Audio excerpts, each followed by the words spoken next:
These were the last 2 days of the Silk Road trial, and yesterday Andreas Antonopoulos was not allowed to testify because the judge ruled that he was not a valid Bitcoin expert, or he wasn't relevant to the defense.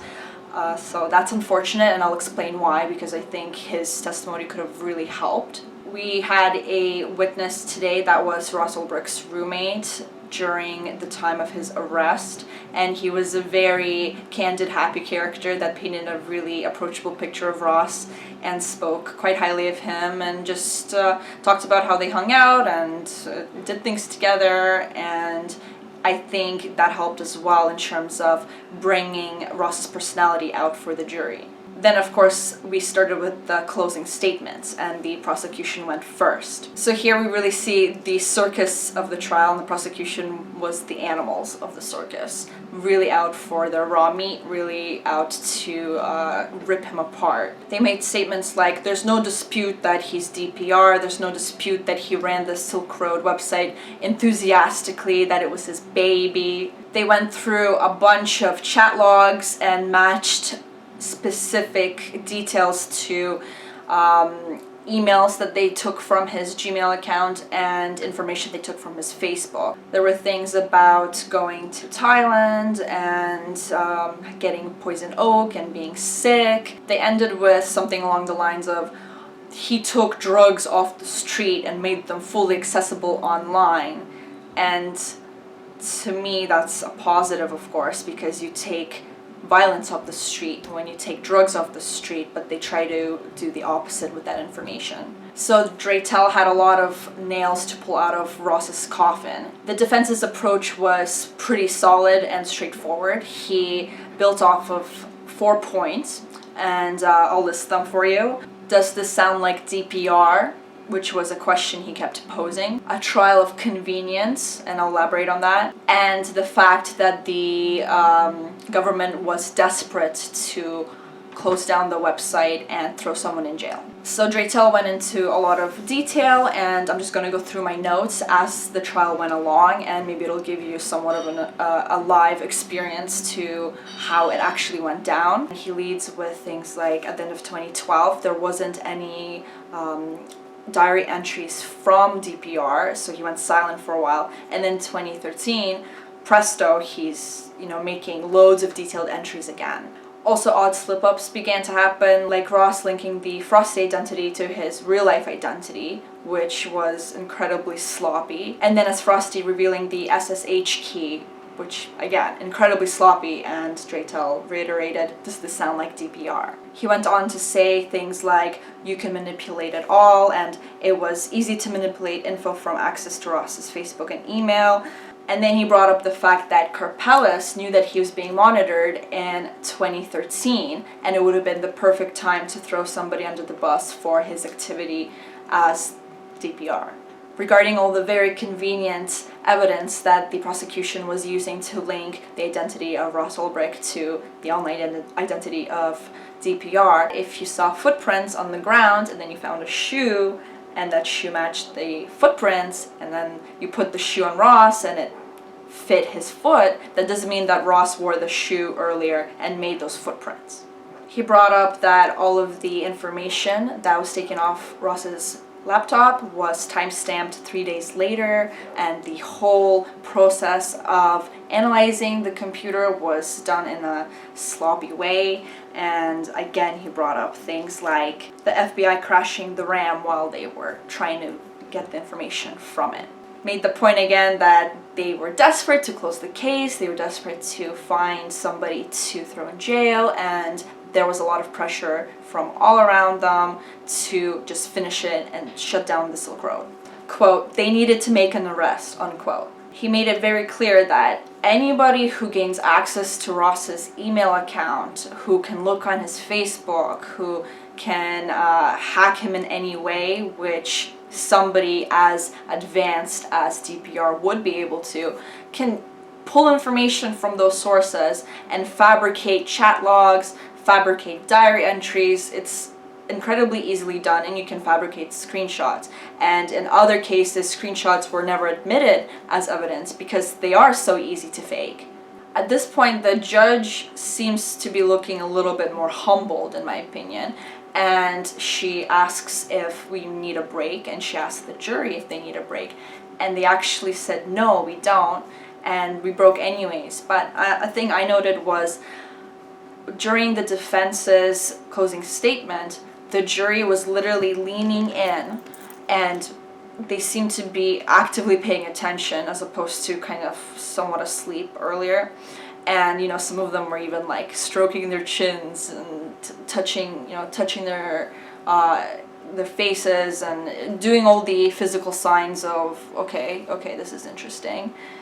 Then Draytel goes back to the point of, does this sound like DPR? He mentions a conversation DPR had with another admin, Scout, and literally he violates every single detail of his own advice from that convo, like making sure there's nothing on your laptop that would link you to running the Silk Road. And when you are in a public place with your laptop, do not face the wall with your back exposed so that someone can see what you're doing over your shoulder. Does this sound like DPR? So he segues into saying, we don't know who DPR is, but we know who Ross is. We know that Ross is this way in real life, and we don't know who DPR is or how he is. This, again, regards almost everything the prosecution brought up against him, and specifically the murder for hire conversation that is teeming with, red flags of fabrication. Draytel said something along the lines of, so if Ross Ulbrich is this DPR character who's security conscious and was smart enough to run for years this huge drug enterprise, why are there blinking neon lights pointing directly to incriminating trails of evidence leading right back to him? He said it's not like a virtuoso piano player not being able to boil an egg. It's like a virtuoso piano player not being able to play Happy Birthday on the piano. He brought up again how this is a trial of convenience, and there were details like, because Ross was a physics major, whoever fabricated these chat logs made sure that Ross spoke of gravity to one of the admins at some point to illustrate that, yes, I am a physics major and I know how gravity works. So we know that Ross was very stressed out and very worried at some point, and then we know that by 2013, Ross was quote-unquote chillin'. We know that when Homeland Security approached Ross about the Silk Road, he was very forthcoming, and he talked to them, and he didn't try to run, and they confronted him with the fake IDs, and he was very forthcoming and did not act like somebody who was running a website that was responsible for selling millions of dollars worth of transactions of drugs online. And a note about those IDs, Ross took a picture of himself every day straight on like this for a year to do a time lapse of himself and stored those on his computer. So it would have been very easy for somebody who had access to his computer to fabricate those IDs as though he ordered them. I love the way that Draytel closed his statement because he said IRL. We know who Ross is in IRL, in real life. He says there's a specific reason why that acronym exists, and it's because there's a huge difference between what's online or perceived to be real online and what's actually real. There is a difference. Quote, we have to make judgments based on IRL, unquote. And one of the last things he said was, this is not about a specific document here or there. This is about how the entire process lacks integrity. He said to the jury, challenge the government. Where is the proof? So then the prosecution gets the last word, and again they come up there, they're quite cold, they're not sincere, they're very rehearsed, pointing at Ross. It's very, very dramatic, very soap opera. And I bring it back to why I wanted Andreas there, because if Andreas explained in layman's terms exactly how Bitcoin works, then the prosecution wouldn't have been able to lie at the very end and say that, this is what they said. They said, Bitcoin is like a bank account, if you have Bitcoin one computer and another computer, that's like your bank accounts and you can tell. Which is not true, that's not how Bitcoin works. a wallet can exist on any computer, and as long as the person has the private key to that wallet, they can put it on any computer anywhere, and very quickly, very easily. It's not linked. A wallet and Bitcoin is never linked to a specific computer. It's just not.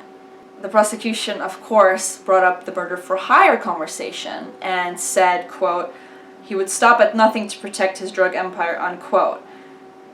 Yeah, except leave a direct trail to himself. Doesn't make any sense.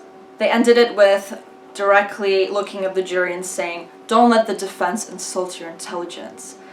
They're very aggressive and quite condescending towards everything the defense did, and I don't know where it's left the jury, because they were very in tune and they looked very inquisitive when the defense was speaking, and when the prosecution's speaking, it's much harder to tell for me. Maybe I'm projecting my own wishful thinking onto the situation, which I probably am, but I don't know, hoping for the best. And tomorrow the jury will be able to finally discuss amongst themselves what they think, and hopefully we'll have a verdict. You know, we usually, if it takes a long time, it's better, because they're actually considering all the evidence. Sometimes when it takes a very short time, often when it takes a short time, it means a guilty verdict. So we'll see. Keep you posted.